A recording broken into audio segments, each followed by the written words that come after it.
Hello dear parents, प्यारे बच्चों। ये वीडियो जो अभी मैं बना रहा हूँ ये regarding how to get selection in different schools. Recently rice sport school का रिजल्ट आया है जिसमें फिर से हमारे दो बच्चों ने टेस्ट क्वालिफाई करके फाइनल सिलेक्शन लिया है। इसकी सिलेक्शन प्रोसेस में जो है पहले फिजिकल होता है। फिजिकल में 7 इवेंट्स होते हैं, 7 सभी में सेपरेटली क्वालिफाई करना जरूरी होता है। मतलब हर इवेंट में एक एक नंबर कम से कम आना चाहिए। मैक्सिमम 3 मार्क्स का एक इवेंट होता है। उसके बाद फिर रिटन टेस्ट होता है। सबसे खुशी की बात यह है कि आज तक एकेडमी से जितने भी बच्चों का फिजिकल टेस्ट हुआ है क्लियर, उन सभी बच्चों का 100% सिलेक्शन हुआ है। ये बात अलग है कि बच्चों ने सिलेक्शन नहीं, मतलब सिलेक्शन होने के बाद भी वहां नहीं गई, वो that is a separate case. But आज तक जितने भी बच्चों का उसमें सिलेक्शन हुआ है, क्वालिफाई किया है फिजिकल टेस्ट, उन सभी ने जो है रिजल्ट में जरूर लिया है। देखिए, कंपटीशन में किसी को भी ये नहीं पता कि कितना ज़्यादा पढ़ना है। अब बच्चे सुबह 8 बजे से लेकर शाम के 5 बजे तक पढ़ते हैं, उसके बावजूद भी टीचर्स कुछ एक्स्ट्रा होमवर्क देते हैं। जी हाँ, बिल्कुल देना पड़ता है। सिलेबस तकरीबन अब रिपीट हो रहे हैं, लेकिन अब धीरे धीरे करके हम लोग नंबर ऑफ टेस्ट जो वीकली टेस्ट होते हैं, अभी तक मंडे टेस्ट होता है, उनको हम लोग इंक्रीज कर देंगे। The number of tests are going to be increase now. तो अब हमें पेरेंट्स का भी साथ चाहिए। सिर्फ अकेले टीचर्स अपने एंड पे कोशिश कर रहे हैं, लेकिन दैट इज़ नॉट सफिशिएंट। अब ऐसा भी नहीं है कि सुबह 8 बजे से लेके रात के 10 बजे तक टीचर्स ही पढ़ाएं या एकेडमी पर ही बच्चे बैठ के पढ़ें। उसमें बच्चा टॉर्चर फील भी करता है। That is not a scientific way to study.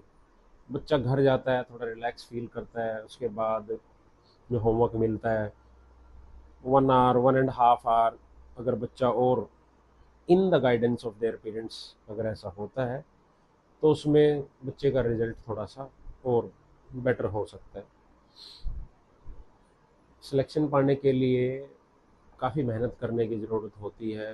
Categories देखी जाती हैं, नंबर ऑफ़ सीट्स देखी जाती हैं।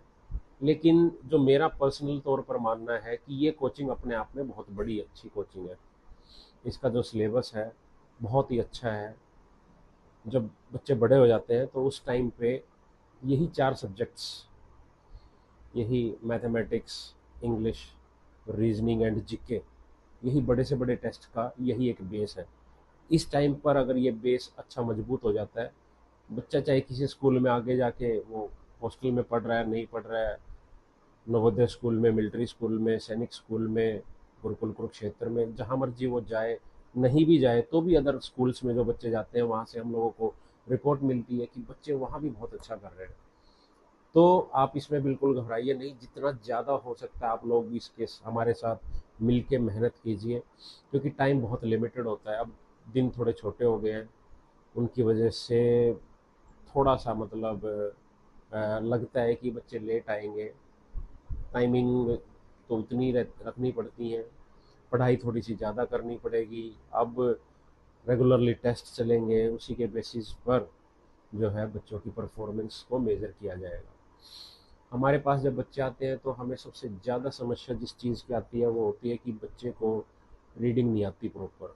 उसको पुराने स्कूल से जहाँ भी आए, वो किसी भी स्कूल से आता है, जो बच्चे ऐसे होते हैं जिनके पेरेंट्स उनको पढ़ाते हैं, जिन पेरेंट्स के बच्चे पेरेंट्स से पढ़ के आते हैं, वो पेरेंट्स के बच्चे ही थोड़ा बेटर करते हैं इनिशियली।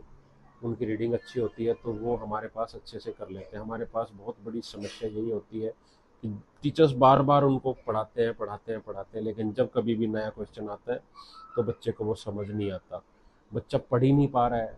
बहुत केसेस हैं अभी भी हमारे पास। इसलिए मैं टाइम टू टाइम पर्सनली अपने एंड पर पर्सनली कॉपियाँ चेक करता हूँ।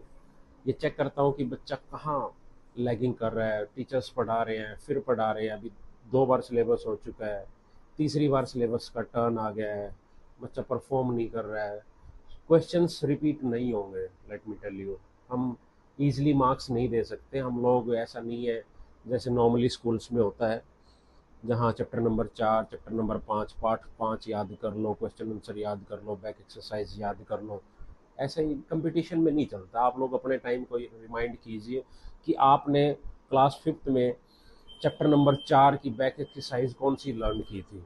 नहीं, आपको याद नहीं होगा। लेकिन अगर आपको आपके टीचर ने कोई कंसेप्ट अच्छे से समझाया होगा, आपको मल्टीप्लिकेशन उस टाइम पे अच्छे से समझाई होगी, शॉर्टकट मेथड से कोई मेथड समझाया होगा कैलकुलेशन का, आपको इंग्लिश में कोई अच्छी चीज़ बताई होगी, पार्ट्स ऑफ द स्पीच बताया होगा, एक सेंटेंस का सिंथेसिस करना बताया होगा, तो शायद आपको वो याद रहेगा। क्योंकि जो कंसेप्ट है वो ज़्यादा मायने करता है बजाय इसके कि क्रैमिंग के।